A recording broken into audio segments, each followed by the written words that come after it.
Leading lawmakers in the House are calling for accountability after sexual harassment allegations against two prominent lawmakers. The House Ethics Committee investigating Michigan Congressman John Conyers after he settled a sexual harassment claim against filed by a staffer. Now the Detroit Free Press is calling on Conyers to resign. In a statement on the rash of sexual harassment claims, House Minority Leader Nancy Pelosi says, as members of Congress, we each have a responsibility to uphold the integrity of the House of Representatives and to ensure a climate of dignity and respect with zero tolerance. For harassment, discrimination, bullying, or abuse, as I have said before, any credible allegation of sexual harassment must be investigated by the Ethics Committee. House Speaker Paul Ryan saying in this statement, people who work in the House deserve and are entitled to a workplace without harassment or discrimination. Joining us now, Democratic strategist Michael Starr Hopkins and Alexandra Smith, Executive Director, America Rising PAC.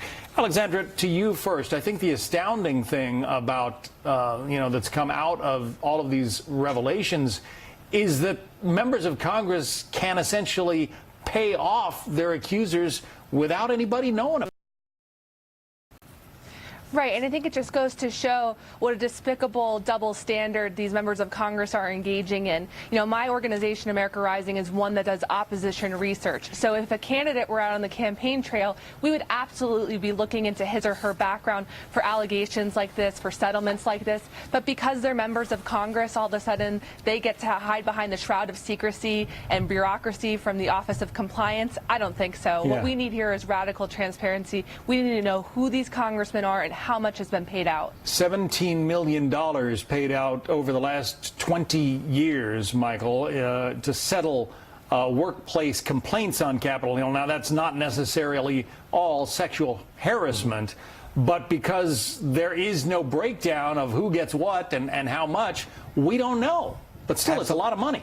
It is, absolutely. And I think that it's time for Representative Conyers and others to waive their non-disclosure agreements and let the truth come out of the shadows. You know, Washington may be broken, but I think whether you're a Republican or Democrat, we all have to be committed to fighting sexual harassment. Because it's not about Republican or Democrat, it's about right or wrong. And here, we need people to believe that, you know, when they come to work, they're going to come to work in a safe environment, that they're going to be treated fairly and equally. And there's also no requirement that the identities of the lawmaker or the staffer involved be disclosed, Alexandra. Well, what I find particularly troubling about that is that that really protects abusers. When you can't warn people who are involved, people who are working in extremely close quarters in those offices up on Capitol Hill, that someone might be a problem or that a particular office has a particular problem with this issue. Of course, Capitol Hill is like any other workplace. As you mentioned in that $17 million number, we know that there are other harassment claims, other discrimination claims that have been paid out of that. However, members of Congress are not like any other.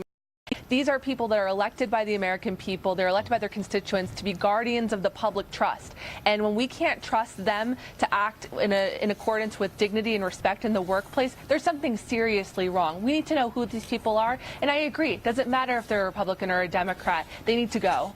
Congresswoman Jackie Speier is a Democrat of California. She says she has endured some unpleasant incidents at the hands of members of Congress.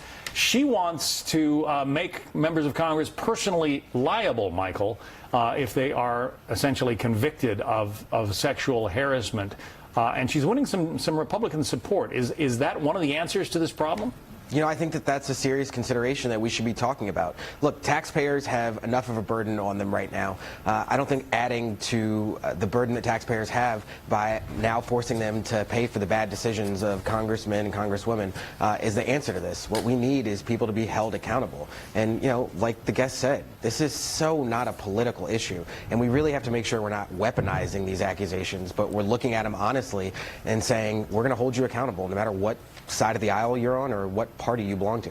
We mentioned, Alexandra, that the Detroit Free Press is just out with an editorial calling on Congressman Conyers to resign. Is that premature, or should there be more of an investigation, say, by the House Ethics Committee as to what exactly happened here?